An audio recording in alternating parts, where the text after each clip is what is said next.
How'd you like to spend the 4th of July at a dinosaur waterslide park? I paused my video game and turned to see what my dad was talking about. He'd interrupted my sister's reading time by slapping a pamphlet down on her lap. Jenny dog-eared a page before setting her book on the side table. She picked up the pamphlet and opened it. Immediately, her eyes grew wide with excitement, and she beamed a smile. "Really?" she gasped and gawked up at Dad. "Well," Dad said, offering a bemused grin while shrugging a shoulder, "I thought I'd ask before securing plane tickets." "This isn't funny if you're joking, Dad," Jenny answered. She sounded cautious, and I didn't necessarily blame her. Dad is known as the family prankster, and even teases us from time to time. Playfully, of course.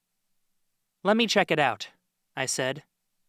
Not able to wait for a response, I dropped my game controller and ran to my sister's side.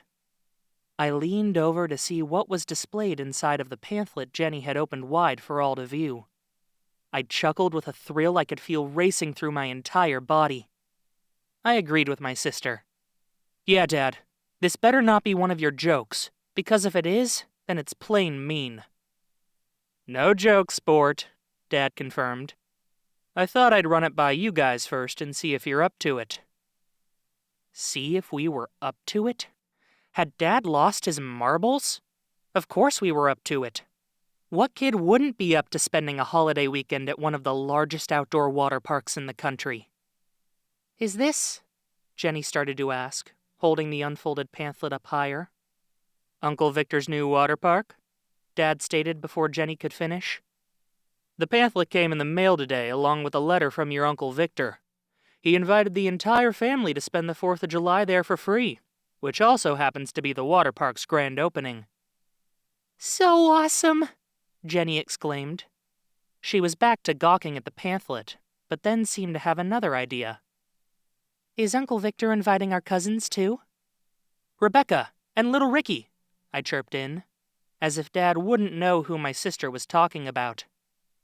"He already did invite them," Dad said. "I called Uncle Matt, and they've already got their tickets to fly the family from Texas to Montana."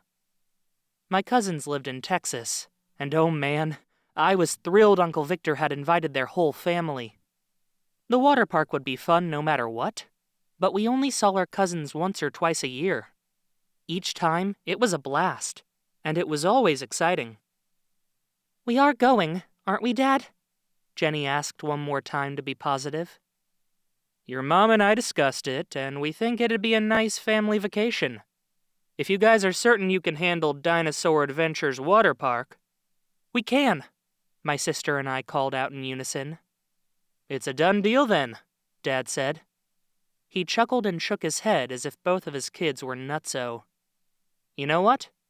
Maybe we were acting a little crazy at that moment, because we love water parks, and according to the pamphlet, Uncle Victor's wasn't simply a water park. It was a dinosaur water park. The pamphlet said there was a giant wave pool called Plio's Pool, and that lurking in the pool's depths was a pliosaurus, one of the world's largest swimming reptiles ever. The water slides had names like Neck to Tail, Racing Raptors, Flight of the Pterodactyl, and even one called T-Rex's Revenge, which claimed a Tyrannosaurus Rex chased after you once you went down the slide. "I almost forgot," Dad said, turning back to us. He tossed us an envelope. "Uncle Victor specifically addressed that letter to the two of you, so it must be filled with top-secret information.